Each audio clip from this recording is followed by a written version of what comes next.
What's up, everybody? It is Wednesday, March the 30th. Slapgate is in the books, but we're not going to talk about it today. We are going to talk about Jimmy Garoppolo. We're going to talk about LaMelo Ball. We're going to talk about Colin Kaepernick, a name we haven't had on the wire for a little while, and a Cinderella story that has ended. All that and more. The Wire starts right now. I'm going in, it's first and 10. I'm a legend boy, a champion. They can't match the flows, the X's and O's. I'm breaking the code, devastation about to unfold. They calling me Derek by the way I roll. Bet you never ever seen a pro this cold. I float like a butterfly, sting like a bee. I mix with Iron Mike and the great Ali. I'm a run it back, believe me baby. I fathered the game, call me Daddy Brady. I'm like that, try be like this. Sammy Sosa, that boy don't miss. It's the return of the greatest. Any way you name it, I'm everybody's favorite. I'm bringing the pain and bringing the fire. Hey, stay tuned, it's going down to the wire. Fellas, how are we doing? Happy Wednesday. Welcome back to the studio. We are back. Let's go. Not as crazy in the NFL, so this will be a much more relaxed podcast, to say the least. We get a break from all that craziness. The F5 season is over. All right. Well, Trey, how are you doing, man? I didn't hear from you in that one. I'm good. You know, my Tar Heels, on to the Final Four. You feel me? It's all good. Things are good over here. I'm sure that'll get brought up at some point. Let's dive in. We are not as NFL heavy this week, but we do have a couple of stories. We got one to start off with right now. Looks like from the scope of things, and I'm interested to hear what you guys have to say about this. Jimmy Garoppolo could flat out just be cut. This is coming from Fox News sources. The 49ers are in a bind with Garoppolo. He's got a $25 million compensation package. He's recovering from surgery. They had to repair the labrum, something I know all about, in his throwing shoulder. So the 49ers are kind of up in the air about what they're going to do. And it could be a situation where they just flat out cut him. What do you guys think about that? And what options would be good for San Francisco? Whoever wants the mic first. I'll go first. Here's the problem. They didn't trade him right away, right? Because even after that game ended, everybody was roasting Jimmy G, blaming him for the 49ers loss, which I think is fair. It's fair criticism. And then, he goes out on his exit interview kind of tearing up and getting a little sad and said it was his last game. So how do I put this? I think this will be good for them in the long run. For this reason alone, we don't know if Trey Lance is ready. Like, Trey Lance will start. But if he starts to do a little poorly, you want to make the playoffs. This is a team that's not looking every year they make the playoffs, even though every year something goes wrong. Either it's the injury bug, it was COVID in 2020, but they always happen to make the playoffs, basically. So this is a competing team. They got to renew Debo, things like that. But the point is this is a team that can compete. And Trey is the future. Trey is who they plan on starting. But maybe he's not ready. Now, I don't think this was management's plan, but part of the problem, and we'll talk about this at another point as well, I'm sure, just like with Cleveland, is when you start shit-talking the cow you're selling, it loses its value.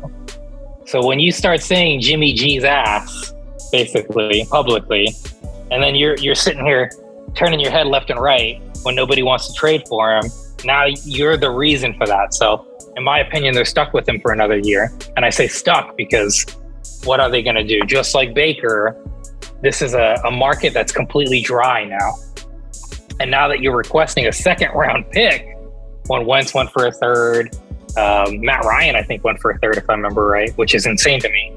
But the point being is when those guys go for a third, you have no chance of getting anything with Jimmy G at this point. So they're stuck with him. It's not terrible, but it's their own doing to why it happened in the first place. So I don't feel bad for them. And he's going to be a very expensive backup. And I think his contract, correct me if I'm wrong there, Richie, would would end like the first week of the season or something like that. Next season, is that right? And so next season, not this season. And he'd have like cutting him would leave like 1.4 million in dead money or something like that. So, Sahi, Trey, whoever wants it for next, what do you think? I don't think the dead money is the problem. I mean, we see Atlanta's got like 44 million in dead money. Teams are eating the dead money.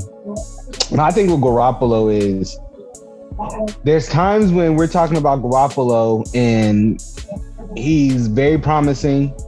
We're talking about how he can push the ball. And then other times we're talking about Garoppolo and we're talking about him having to lean on a running game, him needing Deebo Samuels and Mostert. So my issue with him is you don't get quality quarterbacks in the NFL all that often. They come at a premium. He is a quality quarterback. He tends to get hurt a lot, but he is clearly not who you want to step forward with to as far as your future goes. And we don't really know anything about Trey Lance. He came in, he did okay, and then he got hurt. So right now, I think you need to shut up. The team needs to be quiet and ride that horse until they can figure out a legit plan to move him and or find somebody to replace him as far as the draft goes or however they want to do it. But being openly talking about him in a negative light when all he's done is take you to the playoffs, I don't think is the best move for the organization or the guys around you, because you're going to be stuck with him until you can trade him, and you still going to need him to make you viable as a place to want to be able for people to want to come to see the pieces around him. And it's not like it's not like they're trash. They have pieces. They just need them to work together cohesively. So I think that they need to be quiet and sit on him right now. There's no viable person that's better than him right now, unless they're actually going for Baker Mayfield or Matt, not even Matt Ryan. Who's out there that they can trade for? I don't see a viable trade that's better than him or anybody that's better than him right now. I don't even see one coming in the draft. So I don't think it's smart. I don't think it's smart for them to make as much noise as they are. Sahi, do you agree with the guys that San Francisco should kind of dial back the smack talk and they're kind of stuck with him, or do you think they should give him the X? Well, when that playoff game first ended, right? I was under the assumption, like everybody else, like the 49ers, they want to start Trey Lance and they want to move on. But the point of it is, if Trey Lance was ready to win and they believed in Trey Lance, he'd be out there on the field already. You know what I'm saying? He'd be out there. They wouldn't be playing with Jimmy Garoppolo. Same thing like the Chiefs did with Patrick Mahomes and Alex Smith.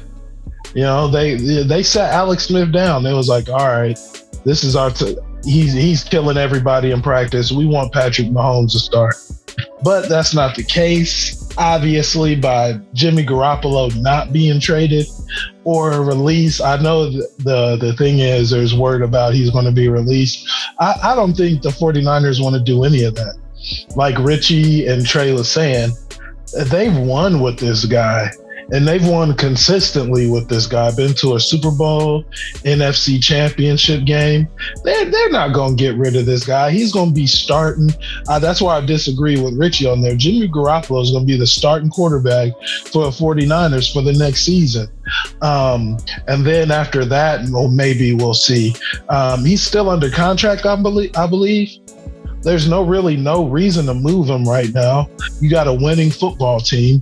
So I just think the 49ers are trying to pull the wool over everybody's eyes, confuse us, say one thing, but really be doing another behind closed curtains. Maybe they were fielding offers to see like, hey, what can we get? for Jimmy Garoppolo. And they just wanted to see. They just wanted to see what's the best that we can get right now. Because if somebody blows us away, then yeah, we'll pull the trigger. Kind of like what the Seattle Seahawks did with Russell Wilson, or the Texans did with Deshaun Watson. They've got all that draft capital for these guys. Some people would say, fuck them picks. But, you know what I'm saying? Some teams are willing to do what they're willing to do to get a certain guy. And teams aren't willing to do that with Jimmy Garoppolo. So, you know, and they didn't really want to get rid of him. So they love Jimmy. He's going to be a 49er. That's what I believe.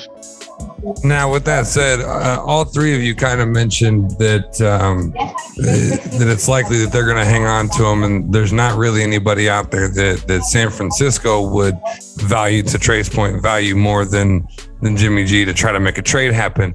If the rumors do come true and Jimmy G gets cut, what do you think the best option for him would be? Is there a fit for him anywhere in the league, or is it time to hang it up?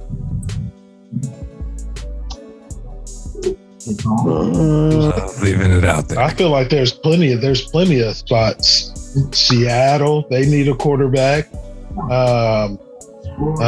else? Atlanta needs a quarterback, but I don't want Jimmy G. Atlanta needs a quarterback. That would be a blessing for you. Carolina needs a quarterback. Carolina's a good spot. Yeah, there's teams out there that could use a guy. Maybe bring him in Detroit up there. Have a quarterback competition with Jared Goff, even though they did pay that guy, I believe. You know, Tennessee, they could use a quarterback. Is anybody really sold on Ryan Tannehill? You guys really sold on the number 1 seed, one and done Tannehill? Come on now. Richie, what do you think? Honestly, to me, Seattle and Atlanta are the two options I think could work, but I'd be shocked if either of them take him. I would be shocked. I think Jimmy G, if for whatever reason he gets cut, I think the only option at that point is Seattle. I think it's a spicy little revenge game where he gets to play San Francisco twice a year. I'd be surprised if Atlanta bothered. The reason why I don't think it'd be good for Atlanta is this is kind of their tank year. It's the year where they're eating the dead money. So this is the year they want to suck. So I'm not saying Jimmy G is going to add much, but it's not going to help necessarily tank. So it's not really in Atlanta's best interest to pick up Jimmy G, who might get you 2 extra wins when you're trying to buy for that like worst record for this year. Because I think Trey might know the number better, but it's seriously like 35, 40 million in dead cap this year. This is the year Atlanta's like 44 million in dead cap money. Yeah, so this is the year Atlanta's trying to lose, to be honest. They lost the Deshaun Watson sweepstakes, so now it's time to blow it up for a year, get all that money off the table and off the ledger and rebuild. So Jimmy G does not accomplish that, whereas I don't think Seattle is trying to lose and tank. You know, they still have Lockett. They still have Metcalf. Allegedly, they're trying to make Metcalf the highest paid wide receiver. It would make sense to put Jimmy in there while they look for the future. So I could see Seattle. Trey, I think Tennessee. I think what Sahi said about what Richie said about Seattle sounds perfect. I don't necessarily want him in Atlanta, and I don't think he makes sense in Atlanta at all. Tennessee was a very interesting team that Sahi brought up. The only problem is Tannehill is just good enough, and they respect him enough in Tennessee to not move him for Jimmy Garoppolo. If they were to move off Tannehill, they would have had to been able to get like a Russell Wilson or Deshaun Watson. I don't think Jimmy Garoppolo is that much better than Tannehill, especially the way that he ended the season. They trusted the ball in Deebo Samuel's arms more than they did in his. And if that's the case, then you got Tannehill already, because they would rather have the ball in King Henry's arms than they would in Tannehill's. I mean, that's just how they roll. So if they're going to I don't see that being a viable. I think that would be interesting. Garoppolo in Pittsburgh. Better than what we got. I don't know. He doesn't seem like a Garoppolo in Pittsburgh. What are we just bringing on all the iffies? Gonna have four Last maybe. chance you. Yeah, last chance you in Pittsburgh. I was gonna say the Giants. The Giants. Everybody sold on Daniel Jones. No, they're openly admitted that they're trying to move on from Daniel Jones. Yeah. Okay, maybe the Giants. The New York guy, Jimmy Garoppolo. He love it out there. I'm You be got the honest with jawline you. for it. I heard something in the messages I told you guys, Baker Mayfield to Tampa possibly. That was a part of a way. I didn't put the rest of the move. The move would be Jimmy Garoppolo to Tampa, and then Tampa trades Tom Brady to Miami, and then there's two other teams, and I think Garoppolo was in there. It was a crazy like 14 deal. Interesting. Well, you guys know that I am a sucker for a good segue. So speaking of 49er quarterbacks, as the free agency has gone wild, we had a whole episode about it last week. All of a sudden, Colin Kaepernick's been throwing up these videos of him training all over the place. The biggest name, correct me if I'm wrong, guys, if you saw a different one, the biggest name I saw was him with Tyler Lockett, I believe, Seattle Seahawks. And he's training, he's putting it out there. He has said in the past that he is always ready. Now, we've talked about him on the show before, specifically on H2G and on The Wire in regards to the stand he made and all of that. I do believe it was said, I don't have a quote of who said it, but I do believe it was said we never really got a chance to see what it blossomed into. And I correct me if I'm wrong, I think someone said he wasn't a top five when he went out. But I'd have to go back in the annals of time to guarantee that someone said that. So He wasn't a top five? Wasn't it said? Was it said? No. Nobody said he was top five. Here. Let me. Top five I gotta go into quarterback. it. No. Nobody said he was top five. Here's the conversation. The conversation was Marvin and Tony on H2G said that Colin Kaepernick was asked and he should have been out of the league anyway. I said that was not the case. What I said was that he had a touchdown to interception ratio of 88% to touchdowns, but that he had mediocre play, but that he certainly was a starting quarterback and he wasn't doing it for attention.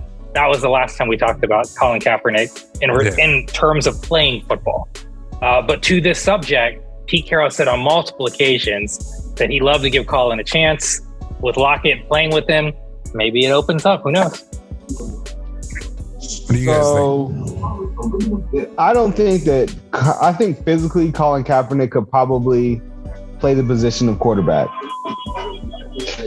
What I will say is that he stood up against the Giants and they had to acquiesce something.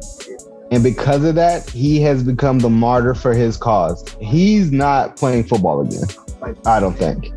I think he's thrown his last pass. As sad as it, I don't agree with it. I'm not saying that I agree that he doesn't deserve to play the game of football. But what I am going to say is that he made that stance and he made it as public and he made the shield. He made the quote unquote shield look bad, which is the owners. And then it got doubled down upon with the whole George Floyd situation and how they came out on top of that. And because of that, and because he got a settlement out of it for however much it was enough for him to still be doing what he's doing. He's never going to throw another NFL football again. Not for any team. I think that the owners of all stand in unison against that, which is something that they do that I think that the NFLPA doesn't necessarily do, which is why they're stronger. And that's just my personal opinion about it. I mean, you could disagree. Trey, interesting.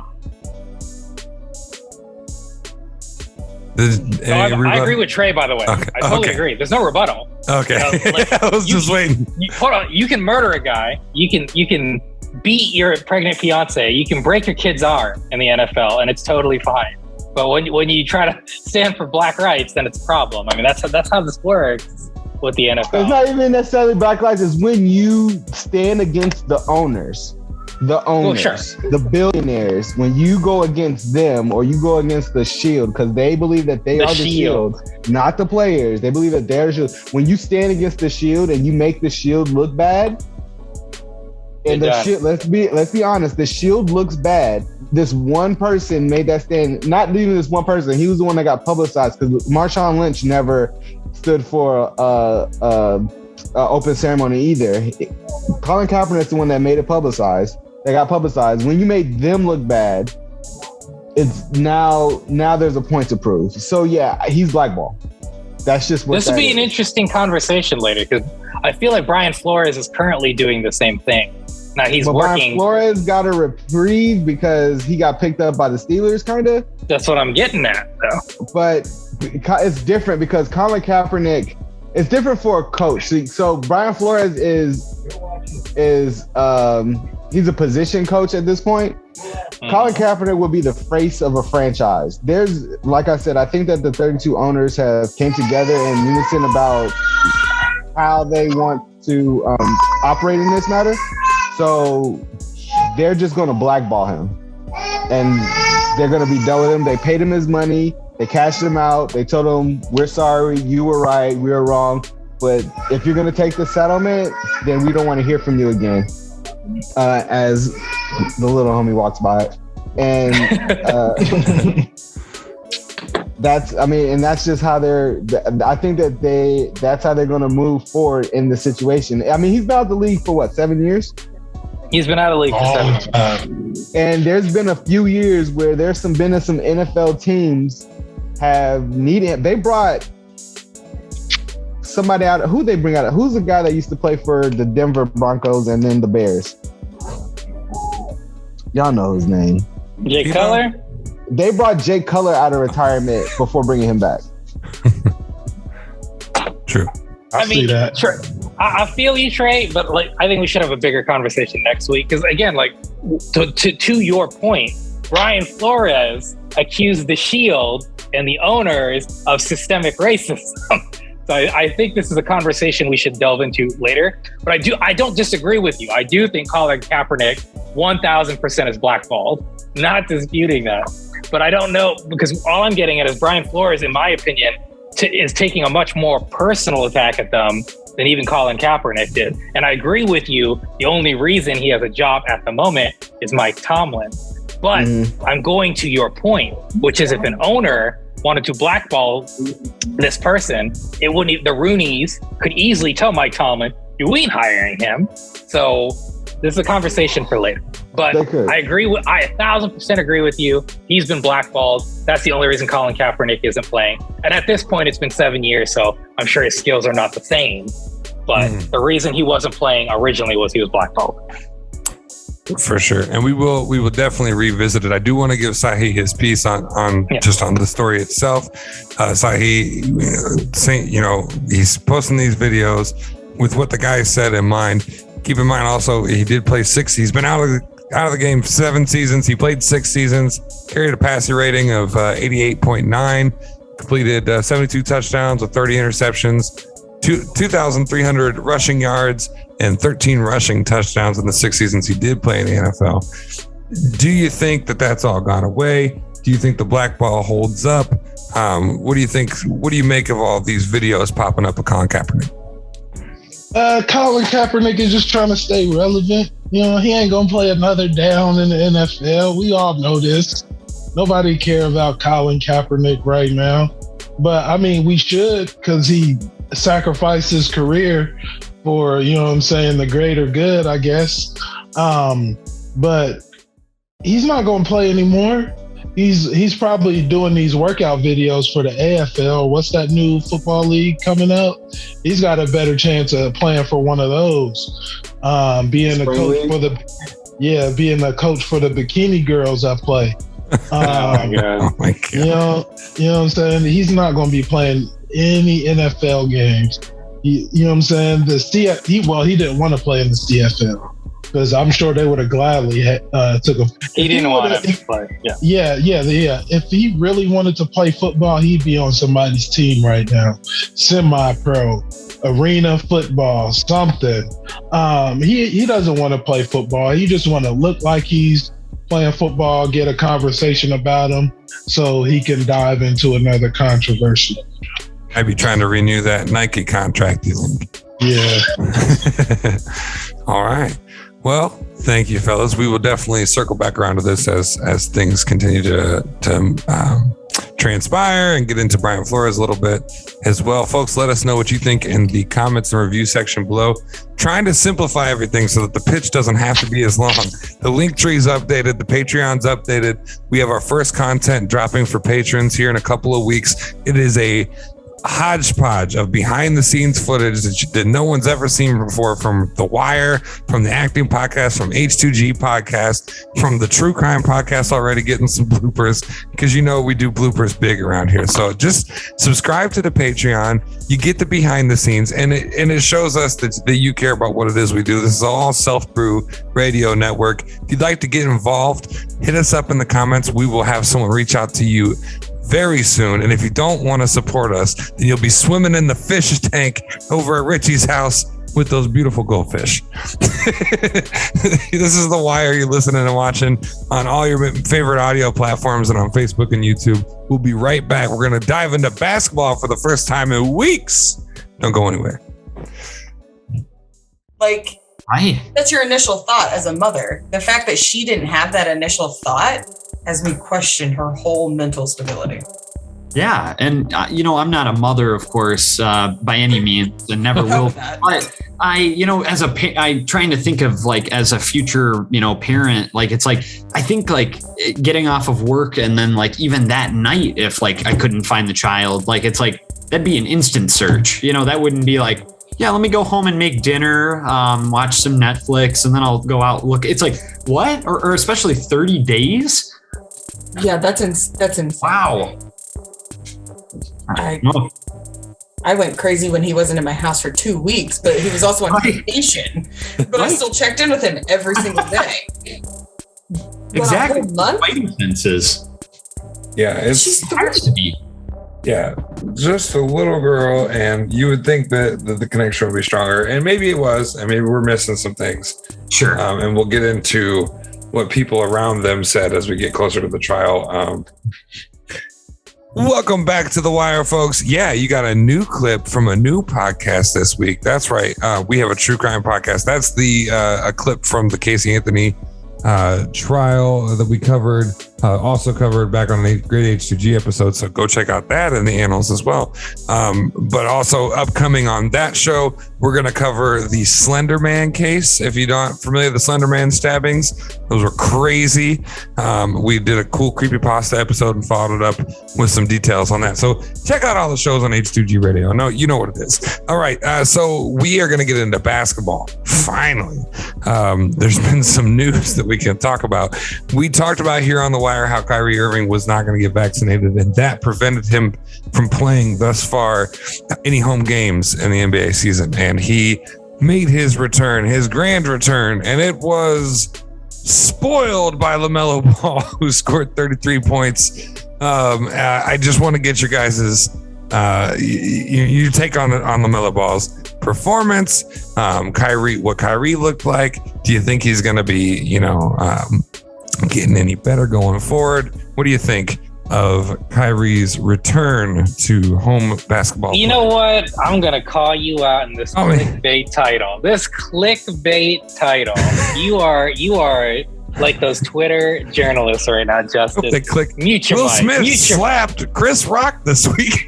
And I'm about to slap you. Mute your mic. Get out of here. The injustice. First of all, Kyrie Irving has been balling out. Yes, his homecoming was terrible. But the only reason why I got offended is when you said, will he improve? Of course he's going to improve. He did play poorly, and LaMelo had a great game.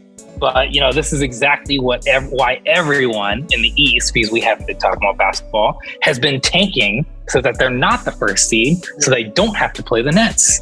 This is why. It's because of Kyrie Irving. It's not because of, Katie's already there. Katie's hurt. But the point being is they were concerned that Kyrie would actually be able to play in New York, right?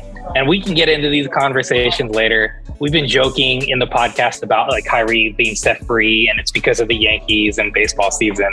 We're not going to get into that. But the point is this is the Nets we wanted to see, quite frankly. Like nobody wanted this whole vaccination thing to limit the Nets like this, because as a sports fan, it's this what ifs. And we already had that with James Harden with them, and we never really got to see what that could have been. So I'm glad it's finally over with. It's unfortunate the Yankees are the only reason that happened, but here we are. And Kyrie will be playing for Brooklyn, and we are going to see, hopefully, assuming Kevin gets healthy, a Nets squad that's fully, able to go. And Kyrie's not playing part-time. I did find it hilarious, though, that he said that there should be rest games. And like, yo, you bum, you haven't been playing half the season. Why are you tired? Come on, man. But no, I'm happy. I'm happy that this is over with. I'm happy Kyrie can play. But this was clickbaity, Justin. You're better than this. It was a clickbait. They got me. But luckily, you're here to get my back. Sahi, we have talked in detail. Or you have talked in detail about some of the scandalous things going on with these NBA teams. See, I can't even say the word NBA anymore. It's been weeks. What do you make of what Richie just said there about Kyrie wanting some rest games and things like that? Are you happy? And also, are you happy to see them back in full swing? Excited to see what they can do in the playoffs? All the questions. I mean, as far as rest for Kyrie, it makes sense, right?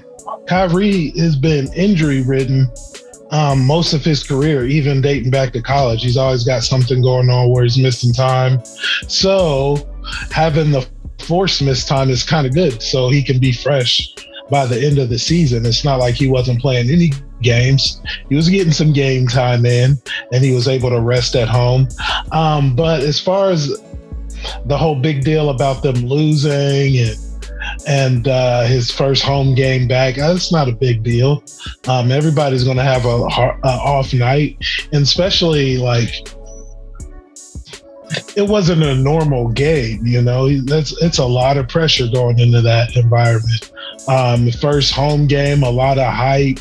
A lot of emotions are running through. People are in the building chanting his name.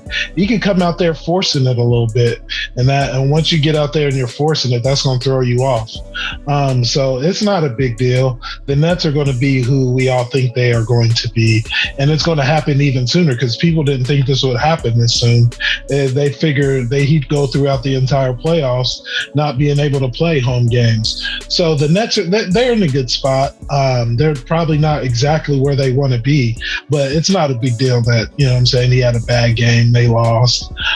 He was talking like he had won, but he did win. He's a winner here. He's back on his home court, and the Nets still have an opportunity to do what they came together to do.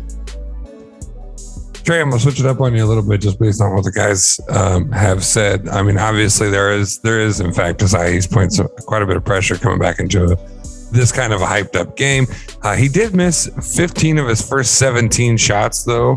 And as Richie did mention, he's got some interest in this like on the court, off the court thing. Do you think that there is we've talked about it a million times on the wire, but I just want to rehash it. Do you think there is like a full-time commitment problem with Kyrie Irving?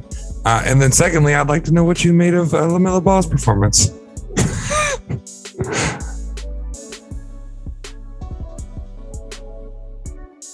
Muted. Oh, we no. Don't have, the blooper days are You're not muted. Gotta start over. Oh, you're on mute. We lost them. I'm sorry. Are you asking me if there's a commitment issue with Kyrie in basketball? Yeah, with the Nets. I mean, because we had the super team there. We talked about it, just a refresher for our listeners out there last year, because we don't know what it was that took him away for that big extended gap, right? And then there was Sahi's whole theory that they were all taking turns, taking breaks, getting ready for the playoffs. As we were seeing everybody come in and out, we know why he's missing games leading into this, but then the comment about the break. So I was just curious what your thoughts were, if you thought maybe there's a commitment issue for the full season. No, Kyrie has a thing where I generally feel like he's one of those people that just likes to challenge the system. Yesterday, LaMelo did great. I'm not going to take anything away from Melo, but I'm looking at the box score right now. Kevin Durant was 9 for 24, 3 for 11. Kyrie Irving was 6 for 22, 1 for 9 from 3. If they're going to do, and everyone else was over 50%. If they're going to, and for whatever reason, Blake Griffin's not playing. If they're going to do that, then they're going to lose. They had an off. Everybody had their two main stars had an off night. Seth was 5 for 10. He was 2 for 6. I mean, from the 3. They just had an off game. And I don't know if it was because of Kyrie's first home game or if they got tired of answering questions, but whatever it was, they weren't focused last night. And they weren't focused with a very scary Hornet squad who's capable of beating anybody on any given night if they decide that they want to play, because they're so athletic and they're so long and they can genuinely switch every position. So I mean, and then that's what they got. If they don't have a dominant big, they got Andre Drummond.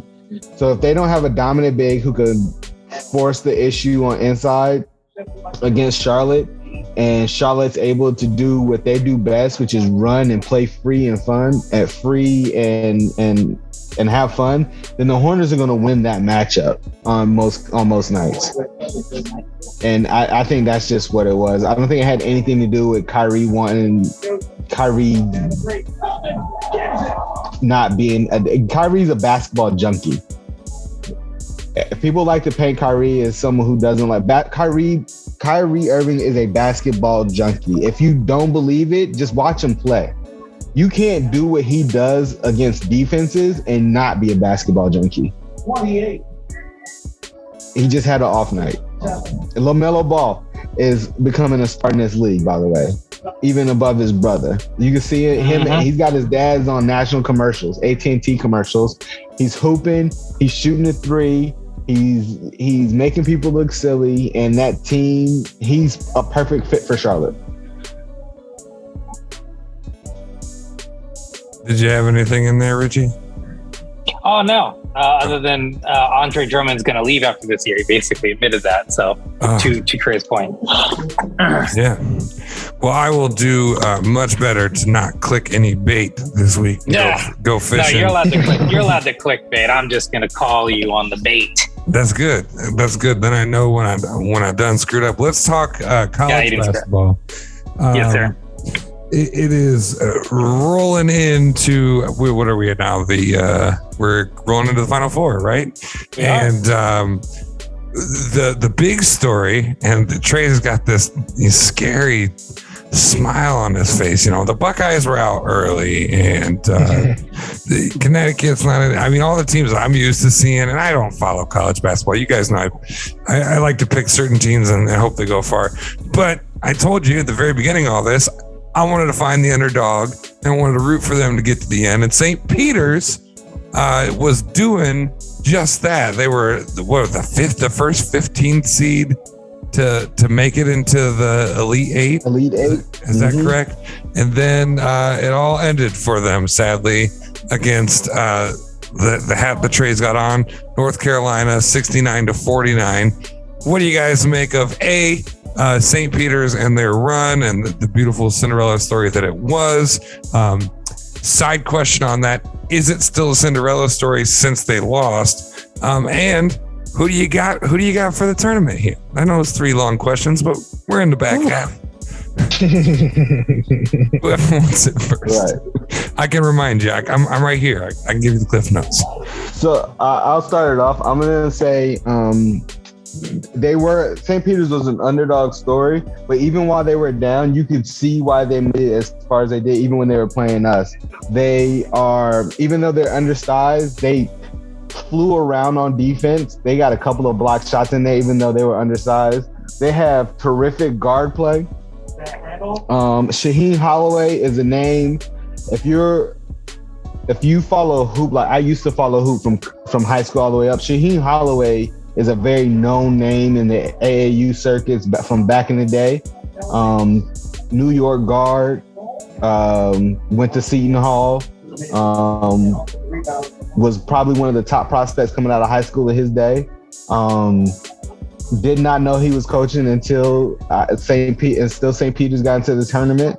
But he had them looking right, and they came to play, and we took them seriously to where we actually played inside out the first half. I don't know what happened the second half, but as far as the tournament goes, it's going to be Duke, North Carolina in the Final Four. First time ever. First time we see them in the tournament ever.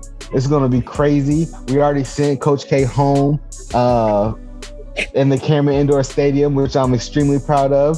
Hopefully we could do it 2 games in a row. They do look tough. I think we do get a little 3 happy at times, but we can get buckets when we need them. It's going to be a crazy. For those of you who don't know, Trey Pierce is originally from Fayetteville, North Carolina. In North Carolina, you were either a Duke fan or a Carolina fan. There's no other way. Even though, I mean, some people may be NC State, we don't count them. It is going to be probably I guarantee you, the Duke North Carolina game that happens April 2nd at 5:49 p.m. on TBS is probably going to be one of the most watched Final Four games in Final Four history. And TBS, you can make that check out to H2G Radio.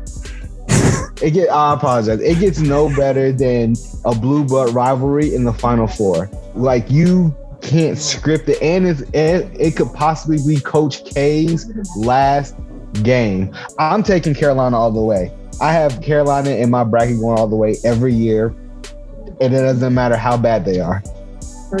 This year, they're clicking at the right time, and it doesn't look like they can be stopped. I'm going to say that they need to buckle down on defense. They need to make smarter decisions on offense. They don't need to make any of these unnecessary turnovers from these crazy cross-court passes. They need to calm down on the threes and play inside out, because they have the players to play inside out.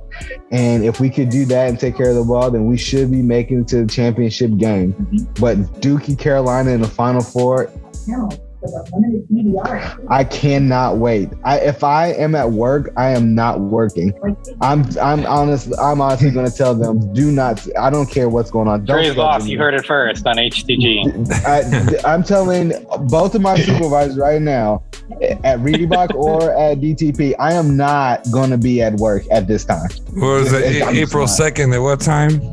April 2nd at 5:49 p.m. I will be in my living room with a 6-pack and some food. Hopefully I can get my girl to cook some of these fire chicken wings that she make with the seasoning. She get with the trifecta. She got to. I'm going to be out this game. We're actually going to be doing April 2nd at from 5 to 9 p.m. We're doing a live H2G Radio wire broadcast. So Trey, that's mandatory. No, I'm just kidding. Go ahead. You're yelling at the TV. Whoever wants it next, what do you make of St. Peter's run? Does it still count as a Cinderella story if they lose? And who do you got going all the way? Need Sahi or Richie, whoever wants to go next. I'll go next. Is this a Cinderella story? I would want to say yes, but no. They didn't win. So, like, you watch Rudy gets on the field. Rudy makes a play. That's the movie.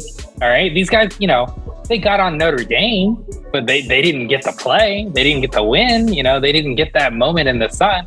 You can losers argue when you do have some success. They did not win. I'm sorry. It was good, but they were. And Trey, spoke about them highly and accurately. And by the way, he's also supposed to be rumored to go to Seton Hall as the coach next year. He's trying to downplay that, by the way. We'll see. But North Carolina outplayed him. It's that simple. That's where it ended. Cinderella story over. They beat him by 20 points. It was a whooping. Game over. I'm sorry. It's over. The story was done. It was cool. They made history. They did the best that they could do. They outplayed other teams, and they played better than their capability, quite frankly. But this is where it ended. North Carolina. And you already know me if you go back to the tape. I am a North Carolina hater, so Trey's already going to not like this. But we got Duke in North Carolina. I'm not a Duke fan either. So here's what I'm going to do for Trey. For Trey, I'm going to say right now, this is supposed to be Coach K's last season. Well, this Cinderella story is coming to an end because I do think North Carolina will beat Duke, even though that's going to be a hard game for them. I think they get into the championship, but I think they lose to Villanova. I think Bill Self's going to choke. He has historically poor performance in the title games. He's a good coach. I'm not saying he's not. Always has great teams. And you know what? They're the number one seed. They actually stuck it through. As Sahi, brought this up to us last time. They're the only number one seed to actually, punch the ticket like they're supposed to. And Bill Self generally doesn't even get here. But I just don't see them beating Villanova. And truthfully, I think this is Villanova's year. I really do think this is the year they get it. It's weird for me to even say it like that. I don't know. I don't trust Bill Self. I think the Tar Heels are going to pull it off on Duke. But I just think Villanova's clicking, man. And even though there's a point, what is it? 250, minus 250 for Kansas. So I still think Villanova beats Kansas. Villanova pulls off the win. Cinderella story over. Now North Carolina needs to get over the hump over Duke. You would never guess that this is the first time Duke and North Carolina played in the tournament, but it is. It's crazy. That's crazy to me when you really think about like their rivalry and their history in that state. But I'm gonna give Trey a little more love than I normally would because I hate North Carolina Tar Heels. But I'm gonna get, it's just like the Bengals. We're all rooting for them in the sense that they were the underdog throughout the AFC. I'm doing the same thing for the Tar Heels, man. Go Tar Heels. You already shit on some dreams. Tar Heels. Let's keep it going. UNC Get out of here, Coach K. All day, Tobacco Road. Let's do it. Get rid of that 15 seed. Get rid of Coach K's last stinking year. Who cares? Sit down, man. Your time is over. Get out of here. Face of the NCAA basketball. He was. He was the face. But guess what? His time is over, dude. Get out of here. Nobody wants him to win. Come on. I respect as we say this, I respect the Coach K. Got some gold medals up out of him, but Get out of here. He's like 78, man. He needs to quit. This is ridiculous. This is embarrassing. Do something else with your life. Don't you have grandkids? Do something. Sahi, are you gonna join the bandwagon? I'm beating down on Coach K here. I mean, first of all, the question still stands. What do you make of the St. Peter's run? I'm sorry to say that we're not talking about Michigan State at all, but does it count as a Cinderella story if they lose? To Richie's point, and we've as it was mentioned, we've got Villanova and Kansas State, Kansas. I made that mistake. That's going to come back and bite me later on. And Duke and North Carolina. Who you got winning? So I know it's a three-parter. I'm here for it. Yeah. I'll start off with St. Peter's like everybody else. But unlike Richie, they are successful.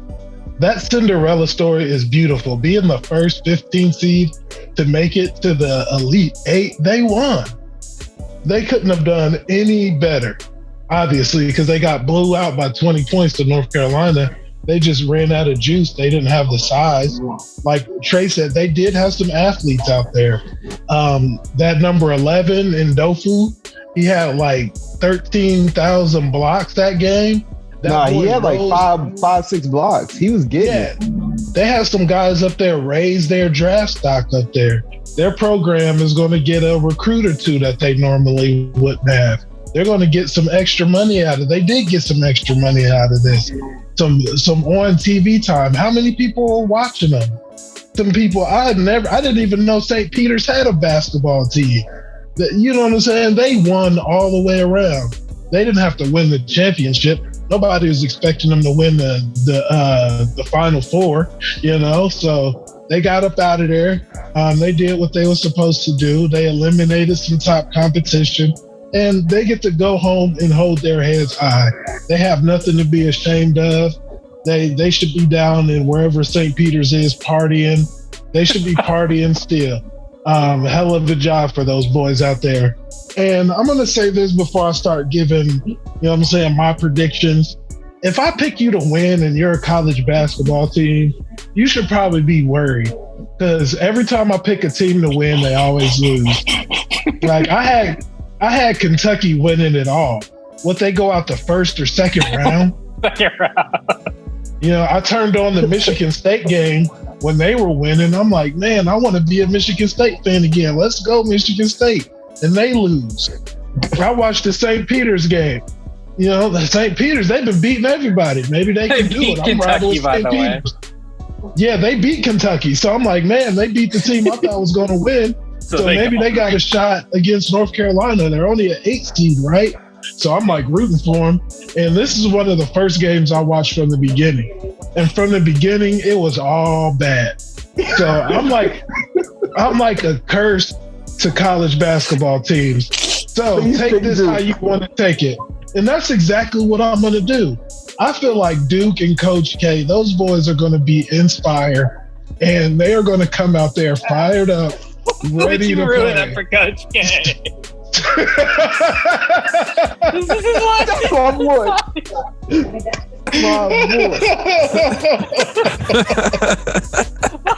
Yeah, I just feel like, you know what I'm saying? That's the team I want to see win. So they're not going to probably win. But they're not going to win. I'm going with Duke to win. And then I'm going That's my boy. with, yeah. I'm going with Kansas. Duke and Kansas in the final. That's who I got. So it's North Carolina, Villanova for sure. Most likely. 99% based off the history. Yeah. When it comes to college basketball. That's my boy. I can never call college basketball. It doesn't. I can't get it. Yeah, I don't know. I agree with you. You said it last time, and I agree with you because you were all excited about Michigan State. Yeah. You said Kentucky was going to I can show you guys my bracket. I got Kentucky winning it all. It's just a whole bunch of red X's all over the place. Right, and they lose. Yeah, I haven't even looked at my bracket since Kentucky lost. I was like, fuck that shit. I wrote that next year, I'm gonna have Sahi make me a bracket. I'll just pick the opposite. The opposite all the way across the board. Don't have me make your bracket. It's busted first day.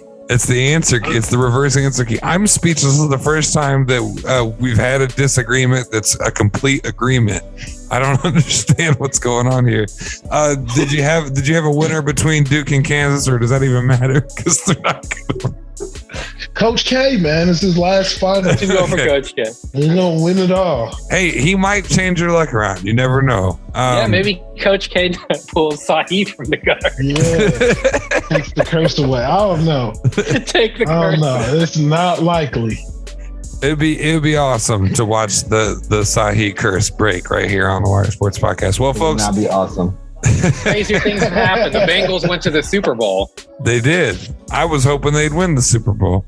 But yeah, so folks, let us know what you think of all the stuff we talked about today. If we missed something, if I need to stop clicking bait, if you got some bait for me to click, whatever you want to talk to us about, you can find us in the review section or the comment section. We've got a link tree. It's all updated for H2G Radio. There'll be new shows coming out very soon. Free Mess on Fridays. We've got the True Crime for the Innocent Mind on the way. We've got another one that is in the process in LA that's going to be recorded very soon. Some hosts that are brand new to the station. So if you want to get involved with H2G Radio, you've always wanted to do a podcast, but you don't know how to produce them. That's what we're here for. We want to give those opportunities to you.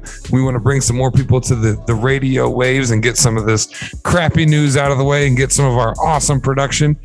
This has been the Wire Sports Podcast. We're here every Wednesday at 8 p.m. Eastern Standard Time. Hit the like button, hit the subscribe button, go and donate to the Patreon because we are working on right now a big Patreon drop, and you're not going to want to miss it. It's a lot of hilarious behind the scenes footage, even though I do miss some of the gold stuff, but I get a lot of the gold stuff anyway. So that's it for this week. Anybody got anything to plug before I drop it? We love you guys. Stay tuned. We love you.